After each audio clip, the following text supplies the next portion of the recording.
안녕하세요. 비욘디 정다영입니다. 오현상의 당뇨교실 그 두 번째 시간인데요. 오늘도 시청자 여러분께 좋은 말씀 해주실 오현상 선생님 나와 계십니다. 안녕하세요. 네. 시청자 여러분들께서 지난 시간에 정말 좋은 말씀 해주셨다는 얘기 많이 하셨는데요. 오늘은 또 어떤 좋은 말씀을 해줄 예정이시죠? 당뇨는 역시 먹는 것이 가장 큰 문제이고 그 치료하는 데 있어서도 먹는 걸 조절하는 게 제일 큰 부분이거든요. 그래서 당뇨에서 식사 조절하는 얘기를 하려고 합니다. 아, 그럼 오늘 당뇨 환자분들이 식사 조절하는 방법에 대해서 저도 궁금한데요. 어떤 내용이 있는지 빨리 말씀해 주세요. 첫째, 저는 당뇨 환자라는 말을 쓰지 않습니다. 제가 실수했네요. 당뇨인이라고 말을 하고 그거는 마치 그 당뇨인을 당뇨 환자를 만들지를 말자라고 얘기를 하거든요. 그래서 저도 정정하겠습니다. 당뇨인 여러분들. 당뇨가 먹는 거에 문제인 것은 누구나 다 아는 사실이고요. 대한민국의 당뇨 환자가 100명에 1명이었었는데 현재는 10명에 하나까지 10배가 늘었습니다. 많이 늘었네요. 그렇게 된 이유가 지난 30년 동안에 먹는 그 방식이나 먹는 내용이 달라졌기 때문이라는 건 누구나 다 인정하는 사실이고요. 먹는 거를 개선하지 않으면은 치료가 안 된다는 것도 누구나 다 아는 사실입니다. 근데 다 알지만 그게 굉장히 어렵습니다. 그렇죠. 공부를 열심히 하면 좋다는 거 알지만 다 못하듯이. 비유가 아주 적절한 비유를.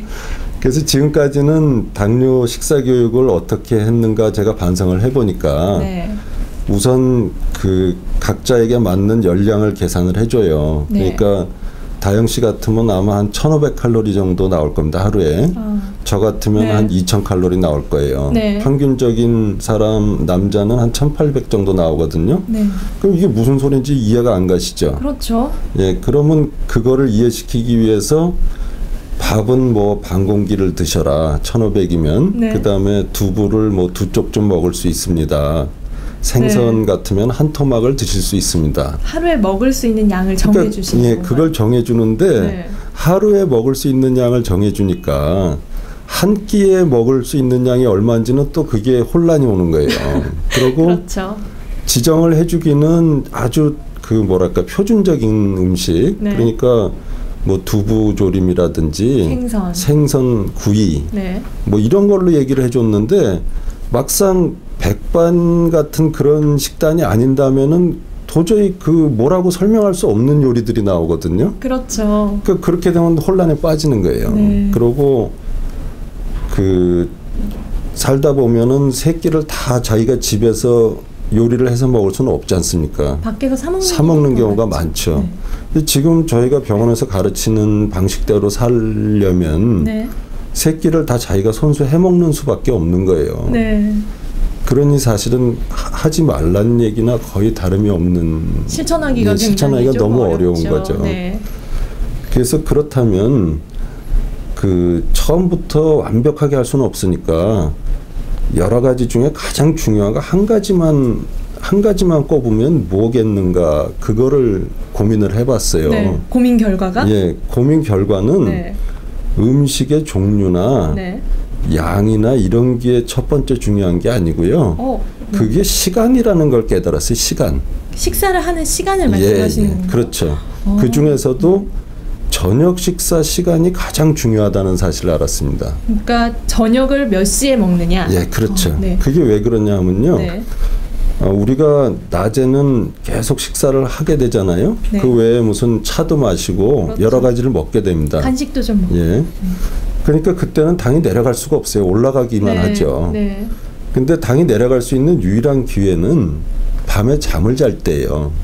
아무것도 섭취를 하지 않으니까 혈당이 좀 낮아진다. 근데 만약에 잠에 들 때에 배가 비어서 배가 고픈 채로 잠이 든다면 자는 동안 내내 당이 내려갈 수 있는 내리막길로 접어든 겁니다. 근데 만약에 식사한 지 한두 시간밖에 안 돼서 배가 아직도 부르고 소화도 안 됐는데 잠이 들잖아요.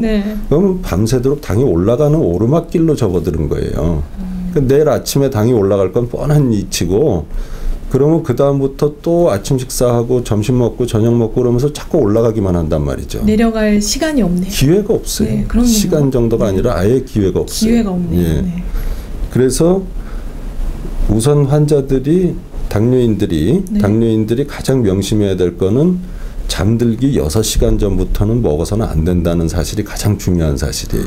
그리고 평상시보다 저녁 식사 후 잘 때까지 시간이 많아지니까 네. 그때 꼭 운동을 하라는 건 아니지만 네. 운동을 못 하더라도 활동을 하시란 말이죠. 그러니까 활동이라고 하면 걷는다든지 네. 뭐 산책을 한다든지 그런 정도로도 큰 도움을 받을 수가 있거든요. 그러니까 소화가 다 되고 배가 어느 정도 출출해질 때까지 시간을 주는 거죠. 출출해지면? 네. 그게 가장 중요합니다. 네. 그리고 두 번째로 중요한 거는요. 식사의 종류나 그런 것이 아니고 당뇨의 가장 그 적이라고 그럴까요? 가장 어려운 그 당뇨 식사 조절에서 가장 어려운 거는 회식이에요. 회식.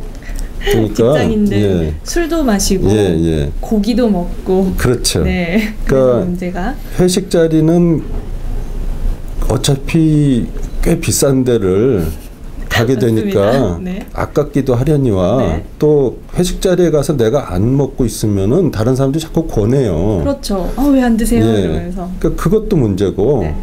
그 다음에 술 드시게 되고 식사 시간이 보통 2-3시간으로 길어지거든요. 그렇죠. 그러면 많이 먹죠. 더 많이 먹게 되죠.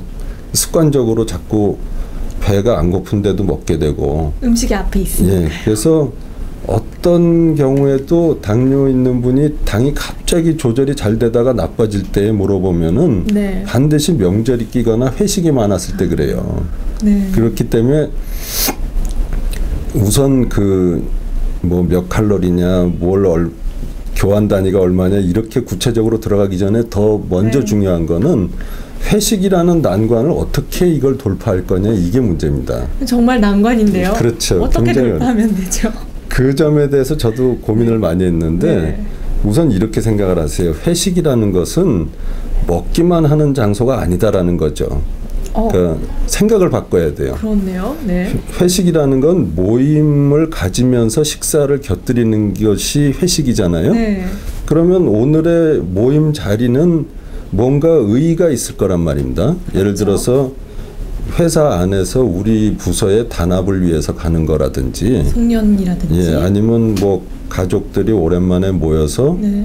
정다운 얘기를 한다든지 네. 그러면 가서 내가 무슨 얘기를 할 것인가를 미리 준비를 해야 돼요. 네, 이야기거리를. 네. 그렇죠. 그러니까 예를 들어서 우리 부서에 직원이 10명이 회식을 한다 치면 네. 잘 생각을 해보면은 그 각자 구성원들마다 얘기거리가 있을 수밖에 없어요. 그렇죠. 예를 들면 네. 김 과장님은 연세가 많으시니까 아들이 결혼을 했다든지 네. 그다음에 뭐 저 말단 대리는 요번에 무슨 뭐 성과 평가에서 굉장히 좋은 점수를 받았다든지 네. 그런 거를 마음속으로 정리를 하든지 네. 해가지고 각자 한 사람 한 사람하고 5분씩만 얘기를 해도 네. 10명하고 얘기를 1시간이 없어진다는 그렇네요. 얘기죠. 네. 그걸 준비를 해야 되고 그 다음에 저는 그거를 이제 서빙 신공이라고 그렇게 얘기를 하는데 서빙 신공이요? 네. 신공이라는 건 이제 보통 무협지에서 나오는 그렇죠. 아주 무술 중에 네. 굉장히 위력적인 무술을 신공이라고 네. 그러거든요. 서빙이라는 건 이렇게 남들이 잘 들 수 있게 이렇게 나눠준다 그런 뜻인데 네. 가령 이제 회식 자리에 가면 음식들이 쭉 나오지 않습니까? 네. 그러면 생선 같은 거를 내 앞에다 갖다 놓고 그걸 아주 예술적으로 바르는 거죠. 생선 네. 가시와 살이 네. 완전 100% 분리되게 네.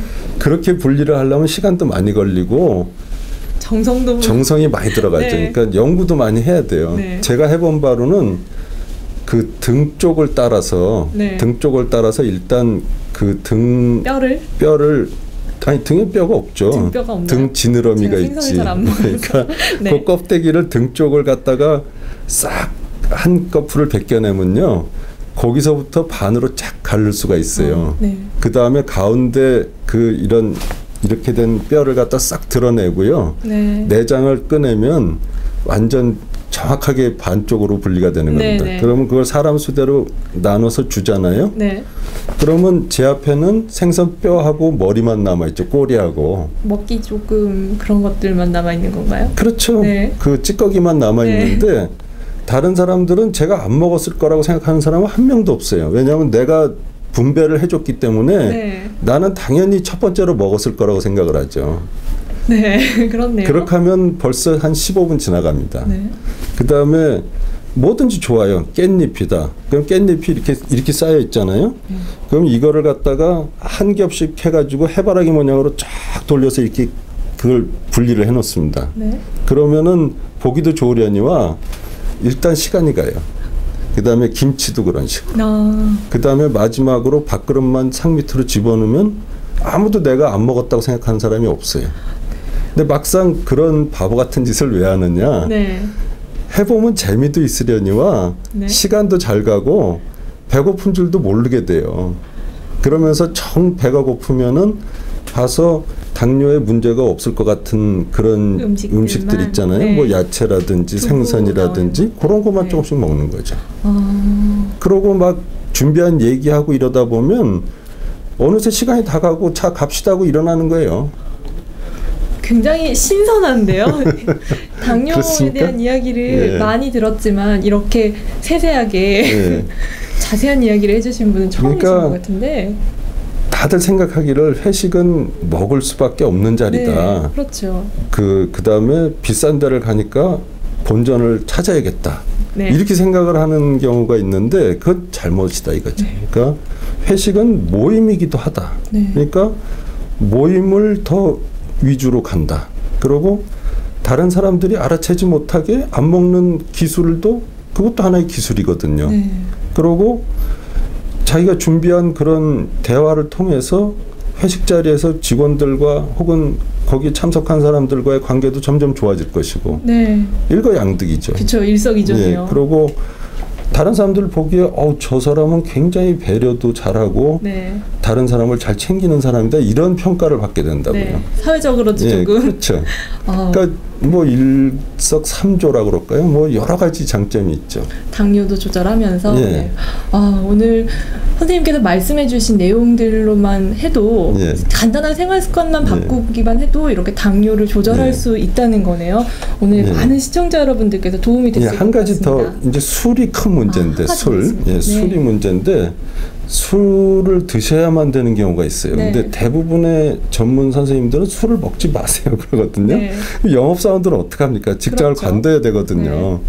그래서 저는 어떻게 얘기를 하냐면 술 자체로는 당이 많이 안 오르는데 술하고 같이 먹는 안주 때문에 오르는 겁니다. 네.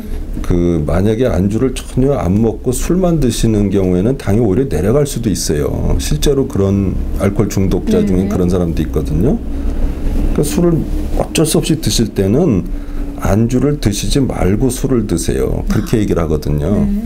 근데 만약에 안주를 안 드시고 술을 드시면 술이 빨리 취하기 때문에 석 잔 이상은 무리입니다. 네. 근데 어쩔 수 없으면 더 드시겠죠. 그렇지만 안주를 같이 먹는 것보다는 안 먹는 게 낫습니다. 네. 그리고 한 번 드시면 3일 이내에 또 먹으면 그 술로 인해서 오는 타격이 중첩이 됩니다. 자꾸 네. 네. 누적이 되니까 3일 이내에는 먹지 마세요. 그렇게 네. 얘기를 하는 거죠. 네. 그러니까 아예 술을 먹지 마세요라고 얘기하는 것보다는 훨씬 네. 그게 타협적이죠. 네. 굉장히 현실적인 조언들을 많이 해주신 것 같은데요. 오늘도 너무 좋은 말씀 많이 해주셔서 우리 비욘드 시청자 여러분들께서 많은 도움이 됐을 것 같습니다. 다음번에도 또 더 좋은 말씀 해주실 거죠? 그럼 시청자 여러분들께 함께 인사드리고 마무리할까 합니다. 시청자 여러분 고맙습니다.